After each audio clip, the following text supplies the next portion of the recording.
ان کا خیال تھا کہ 4 دن میں ختم کر دیں گے جنگ، اور اب تک ختم نہیں ہوئی ہے. کیوں نہیں ختم ہوئی؟ یہ ایک یعنی ملٹری بیلنس کا موضوع بن جاتا ہے. پہلے انہوں نے ابراہم لنکن بھیجا، پھر جیرل فورڈ، ان کے ایئر کرافٹ کیریئر جو ہیں وہی ان کی مین مشینری تھی.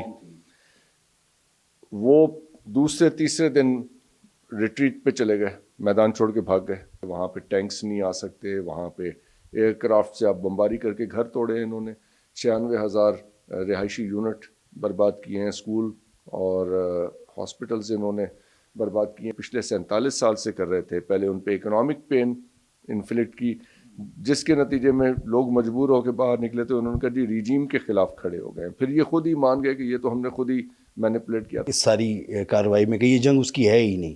اور شاید امریکہ کے خود بھی لوگ یہ کہہ رہے ہیں کہ یہ جنگ ہماری تھی ہی نہیں، جس جنگ میں ہمیں دھکیل دیا گیا ہے. ایک لمبی بڑی آواز نکلی ہے، لوگ سڑکوں پر آئے. عراق کی جنگ تھی ان کی یا افغانستان کی جنگ تھی ان کی؟ اس میں کیوں آئے تھے؟ آپ کا ایئر کرافٹ کیریئر، اب ان کو ایک ریئلائزیشن ہو گئی ہے کہ ہمارا ملٹری ایکوپمنٹ آؤٹ ڈیٹڈ ہے. اصل جھگڑا اسرائیل ہے. 1967 میں اسرائیل کا بارڈر کچھ اور تھا، آج اسرائیل نے لینڈ گریبنگ کر کے بارڈر اپنا ایکسٹینڈ کر لیا ہے. خالی آئل اور گیس ریسورسز کا مسئلہ نہیں ہے، دنیا کے سیکنڈ لارجسٹ یورینیم کے ذخائر بھی ایران میں ہیں، جن کی ایکسیس رشیا کے پاس ہے. السلام علیکم ناظرین، آپ دیکھ رہے ہیں کیپٹل ٹی وی اور میں ہوں آپ کا میزبان دانیال راٹھور. مشرقی وسطیٰ میں اس وقت جاری جنگی کشیدگی اور ایران اور امریکہ اور اسرائیل کے درمیان جو جنگ ہے، یہ جنگ کب تک چلے گی؟ کیا یہ عالمی جنگ تیسری تصور کی جا سکتی ہے؟ اور اس کے بعد جو اکانومی کے اوپر اثرات پیدا ہو رہے ہیں، جس طرح سے سونے کی قیمت میں کبھی اضافہ اور کبھی کمی، اور تیل کی قیمتیں جو ہیں وہ آج پھر بڑھنے کا امکان ظاہر کیا جا رہا ہے. اس پر ہم بات کریں گے. سینئر ہیں، ایکسپرٹ ہیں ڈاکٹر حسن ظفر، جو انٹرنیشنل افیئرس کو، اکانومی کو اور ان ساری صورتحال کو بڑی کینلی دیکھتے بھی ہیں، اور ان سے جانیں کہ وہ اس جنگ کو کس نظر سے دیکھتے ہیں. السلام علیکم سر. سب سے پہلے تو آپ کے وقت کا شکریہ. ڈاکٹر صاحب، کیا دیکھ رہے ہیں اس جنگ میں؟ کیا امریکہ سمجھتا تھا کہ وہ ایران کو بڑی آسانی سے یہ ہدف حاصل کر لے گا، جیسے اس نے وینزویلا میں کیا؟ تو وہ تو نہیں کر پایا. یہ جنگ 1 مہینے سے زیادہ وقت گزر گیا ہے، جاری ہے، اور ابھی بھی ایران گھٹنے ٹیکنے کے لیے تیار نہیں ہے، اور امریکہ جو ہے بکلاہٹ کا شکار ہے. آپ اس جنگ کو کس نظر سے دیکھتے ہیں؟ بہت بہت شکریہ دانیال صاحب. سب سے پہلے تو ہم یہ سمجھنے کی کوشش کرتے ہیں کہ جنگ ہو کیوں رہی ہے. ٹھیک ہے، کیونکہ آج ایک بیان دیا ہے پریزیڈنٹ ٹرمپ نے کہ ہم ایران کو سٹون ایج میں بھیج دیں گے، 2 گھنٹے بعد دوسرا دے دیں گے. تو بیانات کو چھوڑ دیں، ہم اوور آل سمجھنے کی کوشش کرتے ہیں کہ جنگ ہوئی کیوں. اب کچھ کامن نالج ہے کہ ان کا خیال تھا کہ 4 دن میں ختم کر دیں گے جنگ، اور اب تک ختم نہیں ہوئی ہے. کیوں نہیں ختم ہوئی؟ یہ ایک یعنی ملٹری بیلنس کا موضوع بن جاتا ہے کہ ان کی ملٹری اسیسمنٹ ٹھیک نہیں تھی. انہوں نے ریجیم چینج کے لیے آپریشن کیا. خود کہہ رہے ہیں کہ ہمارے لیے ان ایکسپیکٹڈ تھا کہ ایران گلف میں ہمارے اڈوں کو نشانہ بنائے گا، اس نے بنا دیا. تو بہت سی ایسی اسیسمنٹ تھی جو کہ ان کی کامیاب نہیں ہوئی. پھر ان کی اپنی ملٹری مائٹ کے بارے میں جو اسیسمنٹ تھی وہ بھی ٹھیک نہیں ثابت ہوئی. وہ اس طرح کہ پہلے انہوں نے ابراہم لنکن بھیجا، پھر جیرل فورڈ، ان کے ایئر کرافٹ کیریئر جو ہیں وہی ان کی مین مشینری تھی. وہ دوسرے تیسرے دن ریٹریٹ پہ چلے گئے، میدان چھوڑ کے بھاگ گئے. اب کہہ رہے ہیں کہ جی ایران اے سیمیٹرک وارفیئر کر رہا ہے. تو میں نے اب 2-3 دن پہلے ہمارے دوست ہیں ان کے پروگرام میں نے کہا جی اے سیمیٹرک کی بجائے اگر آپ یہ کہیں کہ وہ 4th جنریشن وارفیئر مشینری لے کے آئے، اور آگے انہیں 6th جنریشن وارفیئر کا سامنا کرنا پڑا. کیونکہ ہم سب حیران تھے کہ ایران نے اپنی ایئر فورس ڈیولپ نہیں کی. تو کچھ سوچ کے ہی نہیں کی ہوگی نا، ان کو بھی پتا ہوگا کہ ہمارے لیے کیا خطرہ ہے. کیوں نہیں بنائی انہوں نے ماڈرن ایئر فورس؟ وہ کسی اور جنگ کی تیاری کر رہے تھے جس کا کسی کو بھی شاید اندازہ نہیں تھا. انہوں نے زیر زمین بنکرز بنائے ہوئے ہیں، انہوں نے اپنا سارا میزائل سسٹم، ان کا نیوکلیئر پروگرام، وہ زیر زمین کوئی 600 میٹر پہ، کوئی ممکنہ طور پہ اس سے بھی زیادہ گہرائی پہ جو بھی انہوں نے ٹنلز بنائی ہوئی ہیں، تو وہاں پہ وہ سارا سٹورڈ ہے. وہاں پہ یہ پوری دنیا کو اس نے ایک نئی طرف دکھا دیا ہے کہ جنگ کے حالات اور ایک نئی انداز میں اس نے جنگ کا رخ موڑ دیا ہے. جنگیں مطلب یہ نہیں کہ زمینی ہو آسمانی ہو, یا مطلب سٹائل چینج کر دی. بالکل, اس میں کوئی شک نہیں ہے کہ یہ چینج ہوا, اور یقیناً جو پچھلے سال جون میں اسرائیل نے 12 دن کی جنگ کی تھی ان کے ساتھ, اس کے بعد بھی انہوں نے بھی اسیسمنٹ کی ہوگی کہ ان کی کتنی طاقت ہے. دوسرے یہ کہ جغرافی ایک بہت بڑا فیکٹر ہے. ایران کی 3 سائڈ پہ پہاڑ ہیں, ایک سائڈ اوپن ہے ان کی سمندر والی سائڈ, اور کچھ پاکستان کے ساتھ سیستان والا علاقہ. سو یہ پلین ایریاز ہیں. باقی تو 3 سائڈ پہ ان کی ماؤنٹین رینج, یعنی اس سائڈ سے انویژن نہیں ہو سکتی, بہت مشکل ہے. اور it's a very big country, 1.6 million square kilometres کا اتنا بڑا علاقہ, یعنی پاکستان سے کوئی 1.5 گنا. پاکستان کا 970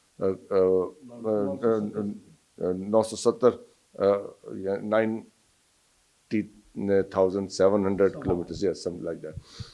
تو اس سے اندازہ لگتا ہے کہ کتنا بڑا ملک ہے, اور ان کی کتنی یعنی اسپارسلی پاپولیٹڈ ہے.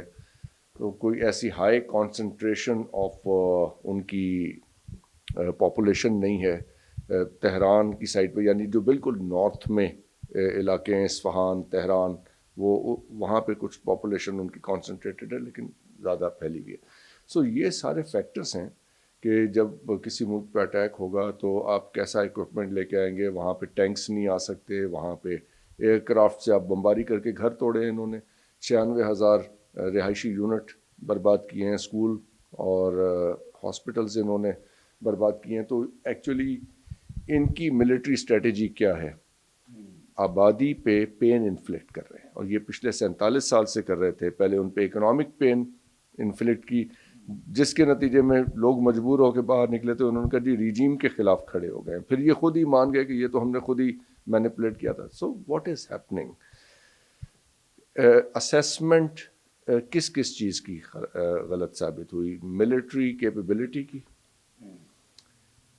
ان کی ability to hold strait of Hormuz, کہ یہ واقعی اس کو اتنا کنٹرول کر سکتے ہیں. اور تیسری جو اہم چیز غلط ثابت ہوئی وہ ویل ٹو فائٹ کی. ویل ٹو فائٹ ضروری ہے کہ آپ کے پاس سارا سامان موجود ہے, لیکن ویل ٹو فائٹ نہیں ہے. اس وقت آپ یورپ دیکھ لیں, وہاں پہ یہ دہائیاں دے رہے ہیں, فرانس آ جائے, برطانیہ آ جائے, اٹلی آ جائے, ان کے یہاں ویل ٹو فائٹ نہیں ہے. ان کے پاس بھی ایئر کرافٹ کیریئر ہیں, ان کے پاس بہت جدید فضائیہ ہے, کیوں نہیں آتے وہ ان کے ساتھ لڑنے کے لیے؟ ویل ٹو فائٹ نہیں ہے. اور ویل ٹو فائٹ نہیں ہے, اس کی اور ریزنس ہیں. لیکن انہوں نے تو خیر بالکل یہ فیصلہ کر لیا کہ وہ شاید پریزیڈنٹ ٹرمپ کا ساتھ نہیں دیں گے اس ساری کارروائی میں, کہ یہ جنگ اس کی ہے ہی نہیں. اور شاید امریکہ کے خود بھی لوگ یہ کہہ رہے ہیں کہ یہ جنگ ہماری تھی ہی نہیں, جس جنگ میں ہمیں دھکیل دیا گیا ہے. ایک لمبی بڑی آواز نکلی ہے, لوگ سڑکوں پر آئے. عراق کی جنگ تھی ان کی, یا افغانستان کی جنگ تھی ان کی؟ اس میں کیوں آئے تھے؟ جو یہاں پہ امر مانے ہے وہ وہاں پہ کیسے ٹھیک تھا؟ یعنی کہ کچھ تو بدل گیا ہے نا. یعنی 91 میں جب عراق پہ انہوں نے حملہ کیا تب تو سارے تیار ہو کے آئے تھے ساتھ بارات میں. افغانستان میں بھی آئے تھے, پھر 2003 میں سارے باراتی ساتھ آئے تھے نیٹو کے. جب عراق پہ حملہ کیا تو اس وقت تو سب کچھ ٹھیک تھا. اب کیا بدل گیا ہے کہ اب آنے کی ہمت نہیں ہو رہی؟ اسٹیٹ آف ہارموز دیکھیں نا, یعنی کہ کچھ تو ایسا ہے جو بدل گیا ہے کہ آپ کا ایئر کرافٹ کیریئر, اب ان کو ایک ریئلائزیشن ہو گئی ہے کہ ہمارا ملٹری اکوپمنٹ آؤٹ ڈیٹڈ ہے. ان کے رافال لیے انڈیا نے, وہ پاکستان کے جیٹ این سی کے مقابلے میں, یعنی چائنیز جیٹ این سی کے مقابلے میں نہیں کامیاب ہوئے.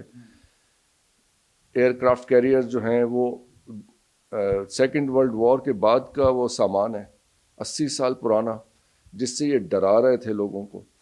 ایک نہیں ڈرا, سامنے کھڑا ہو گیا اور ان کی بدماشی نکل گئی ساری. تو اصل جھگڑا آپ کے نزدیک کیا ہے؟ دیکھیں, اصل جھگڑا اسرائیل ہے. اصل جھگڑا اسرائیل ہے. 1967 میں اسرائیل کا بارڈر کچھ اور تھا, آج اسرائیل نے لینڈ گریبنگ کر کے بارڈر اپنا ایکسٹینڈ کر لیا ہے, اور ابھی بھی کر رہے ہیں. لبنان میں بھی یہی کرنا چاہتے ہیں, ویسٹ بینک میں بھی یہی کرنا چاہتے ہیں, اور غزہ کی ریئل اسٹیٹ کو بھی ٹرمپ کہہ رہے تھے کہ جی وہاں پہ ہم کتنے $1 ٹریلین لگا کے تو ہم وہ بلڈنگیں بنائیں گے اور پورٹ بنائیں گے, اور واٹ ناٹ. اصل مسئلہ یہ تھا لینڈ گریبنگ کا. کہانی کہاں سے سٹارٹ ہوتی ہے وہ اگر سمجھیں کہ روٹ کاز کہاں سے آ رہا ہے, تو جب تک روٹ کاز نہیں ہوگا باقی تو ادھر ادھر کی باتیں ہیں کہ جی انہوں نے یورینیم انریچ کر لیا ہے. یورینیم تو نارتھ کوریا نے بھی انریچ کر لیا ہے, اس پہ حملہ کر دو جا کے. انہوں نے تو نیوکلیر ویپن بنا لیا ہے. اسلامک اسٹیٹ کے پاس نیوکلیر بام نہیں ہونا چاہیے, پاکستان کے پاس ہے. ایران سے کیا پرابلم ہو رہی ہے؟ ایران سے کیا پرابلم ہو رہی ہے؟ اس لیے کہ ایران نے ایک پوزیشن لے لی ہے ان کے خلاف. اب ایک اور انٹرسٹنگ بات یہ ہے, پاکستان نے تو اسرائیل کو تسلیم ہی کبھی نہیں کیا, ناجائز ریاست سمجھتے ہیں, اینڈ رائٹلی سو. یہ تو ہمارے فاؤنڈر قائد اعظم محمد علی جناح رحمۃ اللہ علیہ, انہوں نے ایک ہمیں یہ ڈائریکشن دی تھی, ہم اس پہ قائم ہیں, ہمیشہ قائم رہیں گے, کچھ نہیں چینج کر سکتا اس کو. ایران نے تو اسرائیل کو تسلیم کیا تھا,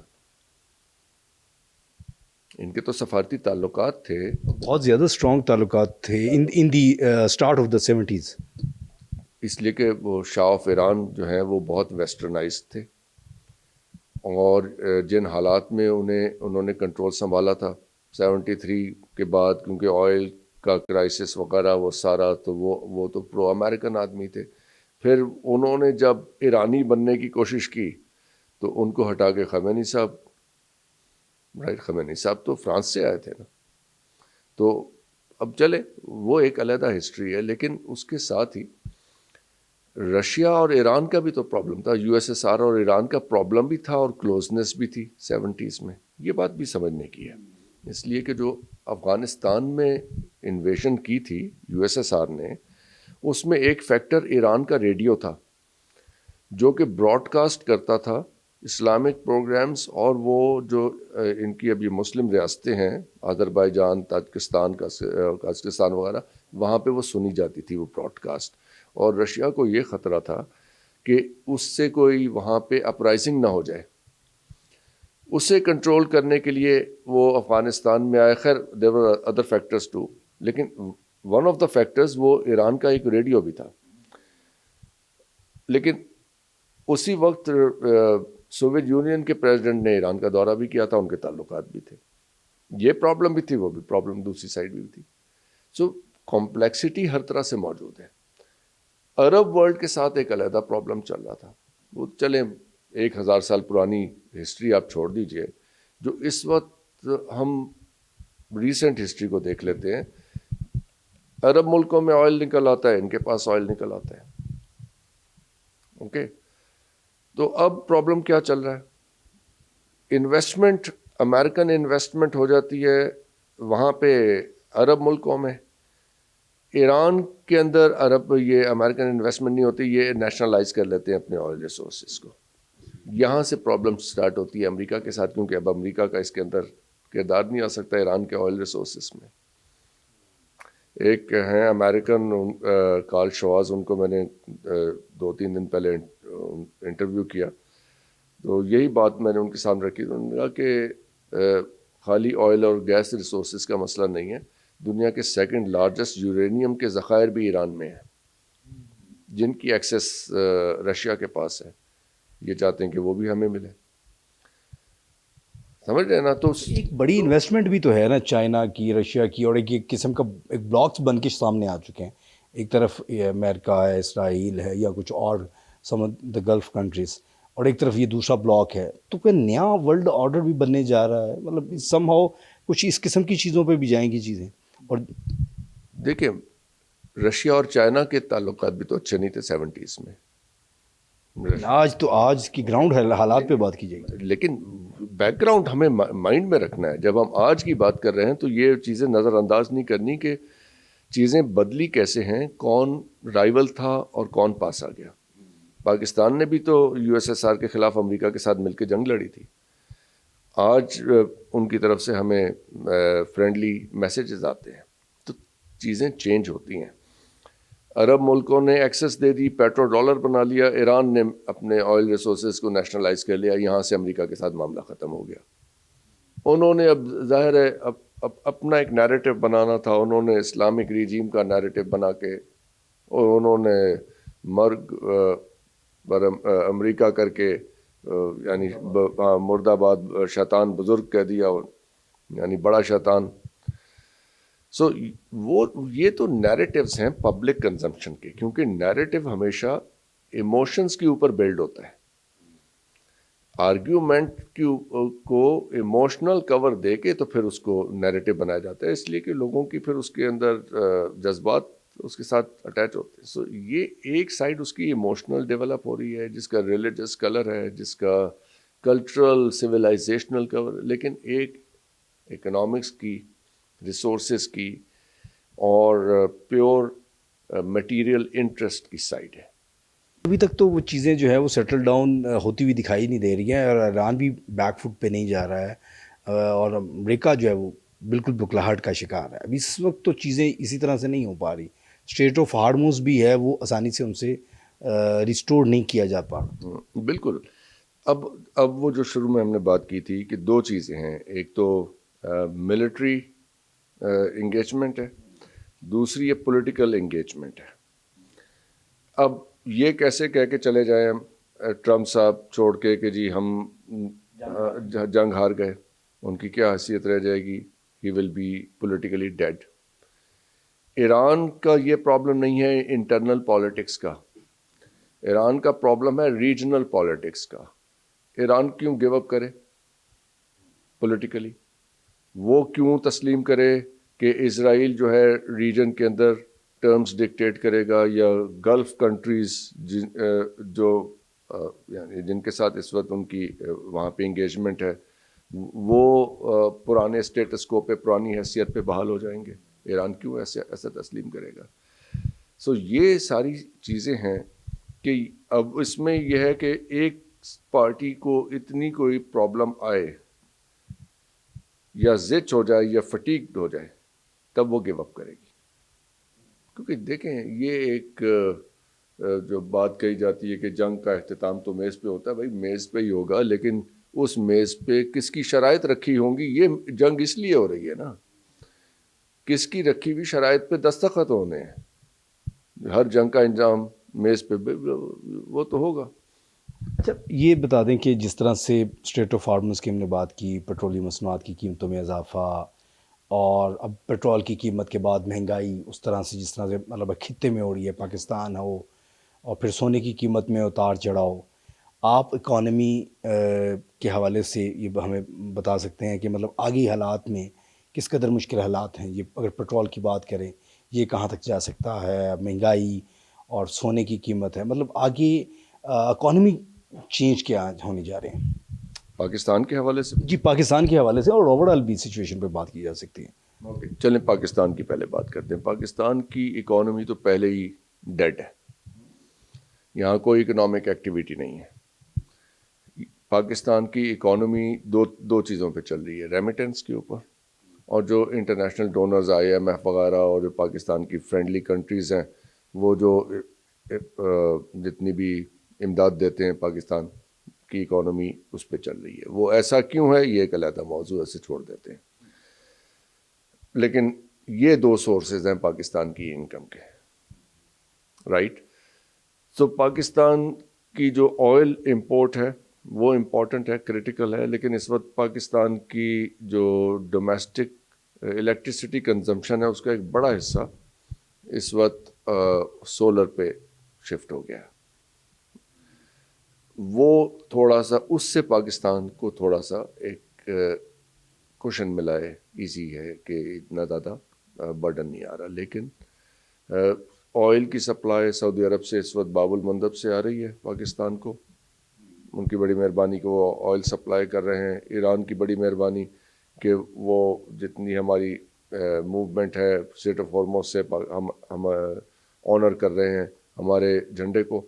سو grateful to both Iran and Saudi Arabia for that reason کہ وہ ہمیں آنر کر رہے ہیں اس طرح سے. تو اگر تو یہ جاری رہتا ہے تو ہم باقی دنیا کی نسبت کم پین برداشت کریں گے، لیکن کچھ نہ کچھ حد تک تو ہوگی نا. کس حد تک ہوگی؟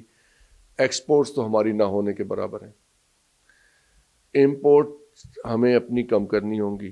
تو اگر لگژری گوڈس ابھی امپورٹڈ کارز ایٹسٹرا اس پہ اگر پابندی لگاتے ہیں، یعنی اگر ہم اپنا امپورٹ بل کم کر لیں اور فلائٹ آف کیپٹل جو ہے ڈالرز کی یا فارن ایکسچینج کا جو دوسرے ملک میں جا رہا ہے اس کو کنٹرول کر لیں تو اس پین کو منیمائز کیا جا سکتا ہے۔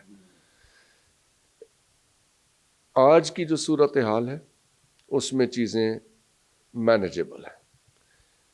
اب سے 3 مہینے بعد جنگ کی کیا صورت ہوگی، اس وقت گراؤنڈ ریالٹیز کتنی چینج ہو گئی ہوں گی ہم نہیں کہہ سکتے، اس کی اس وقت اسیسمنٹ کریں گے۔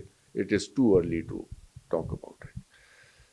اوور آل دنیا کی جو اکانومی کی سچویشن ہے وہ پرابلم میں آئے گی۔ جنگ تو لمبی چلتی ہوئی دکھائی دے رہی ہے، مطلب 1 مہینے سے زیادہ وقت ہو گیا اور آگے یہ مزید جو ہے 2-3 مہینے تو انگیج رہیں گی چیزیں ایسی۔ بالکل ایسے ہی 2-3 مہینے سے زیادہ انگیج رہنے کا امکان ہے۔ ممکنہ طور پہ بھی ٹاک فائٹ والی بات چلے گی، تھوڑی سی بات کر لی پھر 2 بم مار دیے، پھر اس لیے کہ آگے لے کے جائیں گے معاملے کو کسی ایکسیپٹیبل پوائنٹ پہ آنے کی ضرورت ہوگی۔ ایکسیپٹیبل پوائنٹ کیا ہے؟ اسرائیل کی انفورسیبل گارنٹی کہ یہ بہیو کریں گے۔ کون دے گا یہ گارنٹی؟ امریکہ نہیں دے سکتا، رشیا چائنا نہیں دے سکتا۔ گارنٹی کیا ہوگی؟ I don't know. چلے اگر اس کو ہم نے سوچنا ہے کہ اگر اسرائیل نے جنگ بندی کی مخالفت کی تو یہ 3 ملک مل کے اسرائیل پہ حملہ کر دیں گے۔ I don't know. I'm hypothetically speaking. جو ملک گارنٹی دیں گے وہ پھر یہی ہوتی ہے نا گارنٹی، کہ اگر اس نے ہماری گارنٹی کو آنر نہیں کیا تو اس کے ذمہ دار ہم ہیں، اور جو اس کی طرف سے نقصان ہوگا اس کے بھی ذمہ دار ہم ہیں۔ یہی گارنٹی ہوگی نا، ورنہ جب پنچایت میں اور کیا فیصلہ ہوگا؟ کیوں مانیں گے ہم ان کی گارنٹی کو کہ جی آپ نے یہ گارنٹی دی ہے، اگر ان کی طرف سے ہمیں کوئی نقصان پہنچتا ہے آپ ذمہ دار ہیں اس نقصان کے، آپ وہ نقصان آپ پورا کریں گے اور اس کو آپ نپٹیں گے میرے بہاف پہ۔ یہی گارنٹی ہوگی نا، اور کیا گارنٹی ہوگی؟ کون ملک سامنے آئے گا یہ کرنے کے لیے؟ اگر یہ نہیں ہو رہا تو اصل مسئلہ تو ایڈریس ہی نہیں ہو رہا۔ اس کا مطلب ہے کہ کسی ایسی سچویشن پہ پہنچنا ہے، کسی ایسی نہج پہ پہنچنا ہے جہاں پہ یہ ہو۔ وہ کیا ہوگی؟ وہ کس طرح اچیو ہوگی؟ اس کو آگے دیکھنا ہے، اسی کو فگر آؤٹ کرنا ہے نا۔ کیا عرب ملک ایران کے ساتھ مل کے اسرائیل کو نبیڑ لیں گے؟ کیا ان کا الائنس آپس میں بن جائے گا، یعنی اپنے ڈفرینسز یہ دور کر دیں گے اور یہ کام ہو جائے گا؟ پھر انڈیا کا فیکٹر ہے جو کہ ہم زیادہ بات نہیں جس کے بارے میں کر رہے ہیں، جن کے ساتھ ان کی آئیڈیالوجیکل ٹائز بن گئی ہیں، ہندوتوا اور زائنزم کی۔ یہ ایک ریالٹی ہے۔ دونوں نے امیجنری کیا لوکل زبان میں کہتے ہیں رجسٹریاں دکھائی ہوئی ہیں اپنی، وہ توریت سے نکال کے لے کے آئے ہیں کہ یہ لینڈ کی رجسٹری ہمارے پاس ہے، حضرت ابراہیم کے زمانے کا معاملہ ہے یہ تو ہماری لینڈ ہے۔ وہ تورات دکھاتے ہیں زمین کی رجسٹری کے طور وہ تو بنی اسرائیل کے دور، وہ حضرت یعقوب کے دور کے، وہ ساری چیزوں کو ہے نا۔ وہ لینڈ کلیم کس کے اوپر کر رہے ہیں کہ یہ تورا میں ہے؟ وہ تو تورا کو رجسٹری کے طور پہ پیش کر رہے ہیں اور تو کہہ رہے ہیں ہم تو قبضہ لینے ہیں، رجسٹری تو ہمارے پاس۔ انہوں نے اپنی ہندو میتھولوجی نکال لی ہے، مہا بھارت اور کون سی چیزیں، کہ جی ہم تو وشوا گرو ہیں، اکھنڈ بھارت ہے۔ امیجنری چیزیں ہیں، لیکن وہ انہوں نے اس سے اپنی پاپولیشن کو اتنا متاثر کر لیا ہے۔ دونوں کا ہدف مسلمان نہیں ہیں یا مسلمان ممالک ہی ہیں۔ مسلمان تو اس لیے آ گئے کہ وہ ان دونوں کے بیچ کی لینڈ پہ ایگزسٹ کرتے ہیں، تو مسلمانوں کے خلاف بیانیہ، کلیکٹیو بیانیہ بنانا پڑا کیونکہ وہ یہاں پہ موجود ہیں۔ دیکھیے نا، وہ تو یہ کہہ رہے ہیں کہ مسلمان تو 1400-1500 سال پہلے آئے ہیں، اس سے پہلے تو ہم تھے یہاں پہ, وہ تو ریکلیم کر رہے ہیں. اب انڈیا کی سائڈ ذرا دیکھیں, پاکستان کو وہ پسند نہیں کرتے, عربز کو وہ پسند کرتے ہیں, ایرانیوں کو وہ پسند کرتے ہیں. وہ کہہ رہے ہیں کہ جی یہ تو اب تو افغانیوں کو بھی کرنے لگ گئے ہیں.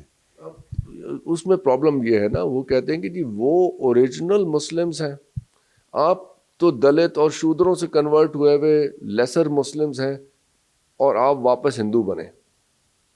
ہندوتوا کی تو سوچ یہ ہے, آئیڈیالوجی. اس لیے وہ پاکستان کو کہتے ہیں کہ یہ تو ابھی امت شاہ کہتے ہیں کہ جی پاکستان اگر ڈپلومیٹیکلی کامیاب ہوتا ہے تو یہ انڈیا ہی کی جیت ہے. اب آپ ذرا ذہنی ان کی کیفیت ملاحظہ کریں نا, کہ وہ کیا باتیں سوچ رہے ہیں, ان کے دماغوں میں کیا باتیں چل رہی ہوں گی جہاں ان کے زبانوں پہ ایسے گھٹیا الفاظ آتے ہیں. اور اس سے یہ بھی تصور کریں کہ یہ اگر پبلک میں, پارلیمنٹ میں اور ٹی وی پہ بیٹھ کے یہ باتیں کر سکتے ہیں, یہ الفاظ استعمال کرتے ہیں, تو یہ پرائیویٹ گفتگو میں کیا باتیں کرتے ہوں گے.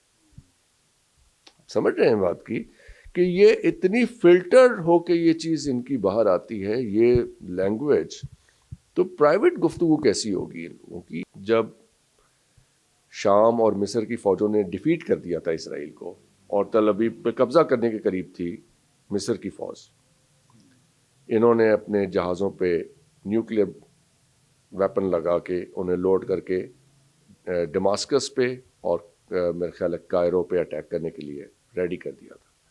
اس وقت ہینری کسنجر تک CIA نے یہ اطلاع پہنچائی, ویپن کی سپلائی رکی ہوئی تھی امریکہ سے انہیں اسرائیل کو. فوری طور پہ انہیں ہتھیار مہیا کیے گئے ٹو فائٹ بیک, اور تب یہ معاملہ ٹلا. اب اگر اسرائیل دوبارہ ایٹمی ہتھیار یوز کرنے کا فیصلہ کرتا ہے, کیا امریکہ اس پوزیشن میں ہے کہ اسرائیل کو روک لے؟ نہیں, ہم یہ کوشچن ابھی اوپن چھوڑ رہے ہیں, ہم اس پہ کوئی رائے بھی قائم نہیں کر رہے. کیا امریکہ اس پوزیشن میں ہے, یہ آپ کے دیکھنے والے سوچیں کہ اسرائیل کو ایٹمی ہتھیار یوز کرنے سے روک لے. اسرائیل کی نیوکلیئر ڈاکٹرائن کیا ہے؟ ہم ٹوٹل ڈیفیٹ کی طرف جائیں گے تو ہم نیوکلیئر بم مار دیں گے. سو اسرائیل کو ٹوٹل ڈیفیٹ کرنا رسکی ہے, یعنی اتنی مار مارنا اسرائیل کو کہ ان کی ملٹری اڑ جائے اور وہ ٹوٹل ڈیفیٹ کی طرف چلے جائیں. اس کا نتیجہ یہ ہے کہ آپ ایٹم بم کھائیں اس کے جواب میں. رسک ہے نا ٹوٹل ڈیفیٹ کرنا, اور یعنی ہاف ڈیڈ چھوڑنا پھر پرابلم ہے. اب کیا کریں, یہ ہے پیراڈاکس. اسے سالو کرنا ہے, اس پیراڈاکس کو. How do you solve that? جب تک یہ معاملہ سیٹل نہیں ہوتا, جب تک کچھ نہیں ہو سکتا. یا اس کا بہتر حل یہ ہے, یعنی آئیڈیل حل یہ ہے کہ اسرائیل بھی آ کے بیٹھے, جیسے یہ اوسلو میں بیٹھے تھے جا کے. لیکن اوسلو ایکارڈ یاسر عرفات اور میرے خیال سے شمون تھے اسرائیل کے پرائم منسٹر, یہ ان کا سائن ہو گیا. یہ بغلیں بجاتے ہوئے آئے اسرائیلی کہ یہ تو انہوں نے ہم سے کوئی بڑی ڈیمانڈ ہی نہیں کی. ویسٹ بینک اور اس کے اوپر PLO کو انہوں نے لیجیٹمائز کرا لیا. انہوں نے تو فلسطین کی ڈیمانڈ ہی نہیں کی اسٹیٹ کی, اور وہ بات وہاں کی وہیں رہ گئی. آنر نہیں کرتے یہ اپنی کمٹمنٹس کو. تو جو ایک ہسٹری موجود ہے, اس لیے ہم نے ہسٹری کو سارا سامنے رکھنا ہے کہ historically Israel does not honour its commitments. کسی معاہدے پہ یہ قائم نہیں رہتے. سیم ایز انڈیا, کسی معاہدے پہ قائم نہیں رہتے. انڈس واٹر ٹریٹی وہ نہیں ہے. کشمیر کا اسپیشل سٹیٹس ہے, ہم بہت بڑے ہیں, ہم نے 370 اڑا دیا, 35A اڑا دیا. ہمیں کون پوچھ سکتا ہے؟ We don't care about international. UN resolutions ہیں, وہ بہت پرانی ہو گئی ہیں, وہ امپلیمنٹ نہیں ہو سکتی, اور چھوڑیں اس کو, اس کی کیا بات کرنی. یہ ایٹیٹیوڈز ہیں. یہ ایٹیٹیوڈز ہیں، اور ایٹیٹیوڈ ہیں ایروگینس کے، کہ ہم انٹچیبل ہیں، ہم انوینسیبل ہیں، ہم کوئی معاہدہ کریں مانے نہ مانے آپ پہ سب کچھ بائنڈنگ ہے. آپ شملہ ایکارڈ جو ہے، شملہ اگریمنٹ، اس کو آنر کریں، یہ ایل او سی رہے گی. انڈس واٹرز ٹریٹی رہے نہ رہے، ہم جہاں چاہیں گے ڈیم بنائیں گے، اور وہ کھڑا ہو کے ایک آدمی شیم لیسلی پبلک میں ایسے بولتا ہے. اچھا، لاسٹ پہ ہم جائیں گے، پروگرام کے اختتام کا وقت بھی ہے. اب آپ آگے کیا دیکھ رہے ہیں؟ اس جنگ کے اختتام کی طرف تو چیزیں نہیں جا رہی، اور ہسٹری بھی اپنی جگہ پر ہے. میں پروگرام کے آخر میں یہ جاننا چاہوں گا کہ کیا ہونے جا رہا ہے سچویشن، کیونکہ کافی ٹف اینڈ ٹائٹ ہے. دیکھیں، یہ جتنا ہم نے سارا ابھی نقشہ بیان کیا ہے، اس میں ہمیں حل نظر نہیں آ رہا. اور حل نہیں نکلے گا تو جنگ بندی تو ہے ہی ہے، تو جھگڑا ختم نہیں ہوگا. پاز لگا دیں. ابھی آپ دیکھ لیں، اگر یہ پریزیڈنٹ ٹرمپ کے ساتھ ابھی پاکستان نے اتنی کوشش کی ہے، اتنی آنیسٹلی کوشش کی ہے، اور اس کو انڈرمائن کرنے کے لیے جے شنکر نے کیا بولا؟ بجائے اس کے کہ پیس پروسیس کو آپ سپورٹ کریں، آپ اپنے گھٹیا پن دکھانے پہ تلے ہوئے، ہر قسم کا گھٹیا پن آپ دل بھر کے دکھائیں، لیکن پیس پروسیس کو آپ نے انڈرمائن کیا، اس کی حیثیت کو کم کیا. اس کا مطلب ہے کہ آپ امن میں انٹرسٹڈ نہیں ہیں. تو میں یہ سوچنے پہ مجبور ہوں گا کہ جو جے شنکر نے کہا وہ نیتن یاہو کی زبان تھی جو ادھر سے ٹرانسلیٹ ہوئی. Got it? بھائی کہیں سے تو اس کو یہ مل رہا ہے نا کہ یہ بولو، تو وہ بول رہا ہے. تو وہ نیتن یاہو کا ماؤتھ پیس تھا اس دن جب اس نے یہ بات کی پاکستان کے بارے میں. سو اب اگر پاز لگ بھی جاتا ہے تو it is only matter of weeks, maybe months, because core issue address نہیں ہو رہا. 15 ڈیمانڈس آئی ہیں امریکہ کی طرف سے، 5 ادھر سے ہیں. اس میں فلسطین کا ذکر ہے کہیں؟ تو جھگڑا تو فلسطین کا ہے. آپ ایک ایسا معاہدہ کر رہے ہیں جس میں فلسطین کا ذکر ہی نہیں ہے. اصل جھگڑا تو ختم ہی نہیں ہو رہا. تو پھر تو میرے خیال ہے کہ یہ جنگ رکنے والی نہیں ہے، اور صورتحال بھی کچھ آپ کے سامنے ہم نے رکھی ہے. کچھ چیزیں ہم نے کوشش کی کہ ماضی کی اور ہسٹری کی آپ کے سامنے رکھی، اور کس طرح سے جنگ کا آغاز ہوا، کیا کی فیکٹرز ہیں، امریکہ کیوں چاہتا ہے ایران پر حملے کرنا، اور پھر اس ساری حملوں کے پیچھے سے اسرائیل کا مفاد، اور پھر کس طرح سے وہ فلسطین کی ٹیریٹری کو اپنا وہ سمجھتا ہے کہ اس کی جاگیر بھی ہے، اور اس کی وہ جگہ ہی اس کی تھی ہمیشہ سے ہی. تو یہ ساری چیزیں ہیں، اور یہ جنگ کی وجہ سے جس طرح سے پیٹرول اور اکانومی کی سچویشن بڑھ رہی ہے، یہ آگے کافی مشکل صورتحال پیدا کرے گی. آج کے پروگرام میں بس اتنا ہی. اگلے پروگرام تک کے لیے اجازت دیں. اللہ نے کے بعد.